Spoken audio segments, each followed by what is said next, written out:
Hello my dear students, हम JEE advance के questions देख रहे हैं और अब हमारे पास में रोटेशनल मोशन से आईआईटी जेई 2008 पेपर वन में पूछा गया क्वेश्चन हमारी स्क्रीन पर है।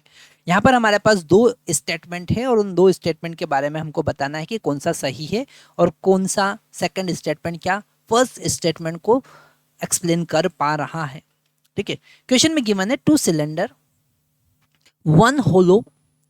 फर्स्ट सिलेंडर होलो है, मेटल का बना हुआ है, और दूसरा जो है वो वुड का बना है पर सॉलिड है, with the same mass and identical dimension are simultaneously allowed to roll without slipping down on incline plane from same height. The hollow cylinder will reach the bottom of the incline plane first, ऐसा वो कह रहे हैं पहला statement. तो यहाँ पर हम एक्सेलरेशन की बात करेंगे।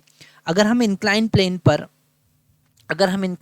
पर किसी सर्कुलर बॉडी जिसका जो डायमेंशन है वो सर्कुलर है, ऐसा है ना, जिसमें हो सकता है कि रिंग हो, डिस्क हो, या फिर सॉलिड सिलेंडर, होलो सिलेंडर।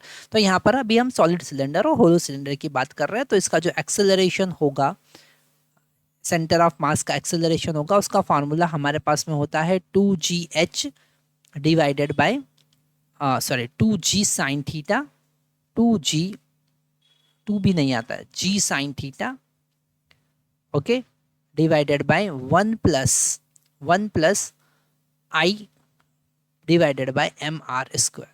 ठीक है, और आई जो है यहाँ पर मोमेंट ऑफ इनर्शिया है।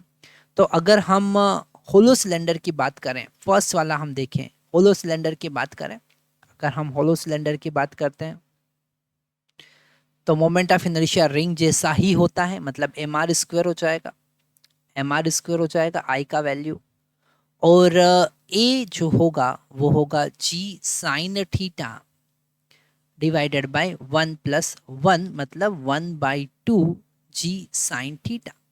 ठीक है, पर वहीं अगर हम सॉलिड सिलेंडर की बात करें, सेकंड केस में अगर हम सॉलिड की बात करें, तो एक्सेलरेशन ए इक्वल टू होगा जी साइन थीटा, और मोमेंट ऑफ इनर्शिया कितना होगा, सॉलिड सिलेंडर का मोमेंट ऑफ इनर्शिया होता है M R square divided by 2। Okay, तो हम लिखेंगे जी साइन थीटा 1+mr² बाई 2 तो 1/2, मतलब हमको मिलेगा 2/3 जी साइन थीटा।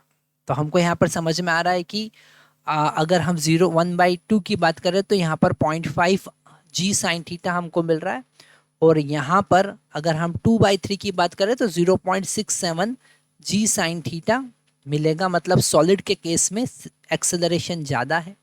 ओके, तो ये बात गलत है, यहाँ पर ये जो स्टेटमेंट लिखा वो गलत है कि होलो सिलेंडर पहले, तो ए स्टेटमेंट गलत है। अब हम एनर्जी की बात करेंगे। स्टेटमेंट 2 में उसमें कहा है by the principle of conservation of energy the total kinetic energy of both cylinder identical and they reaches the bottom of inclined plane।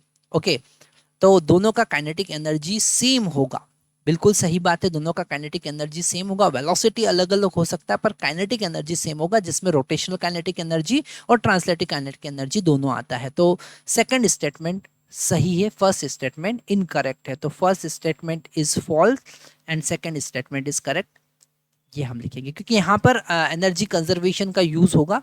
तो यहाँ पर दोनों का जो काइनेटिक एनर्जी होगा ग्राउंड पर आके, वो जो पोटेंशियल एनर्जी mgh उसके बराबर होगा। अब यहाँ पर एक क्वेश्चन आ सकता है कि सर अगर रफ सरफेस है तो फ्रिक्शन के कारण कोई एनर्जी का लॉस नहीं होगा, क्योंकि यहाँ पर रोलिंग विदाउट स्लिपिंग हो रहा है, प्योर रोलिंग की बात हो रही है।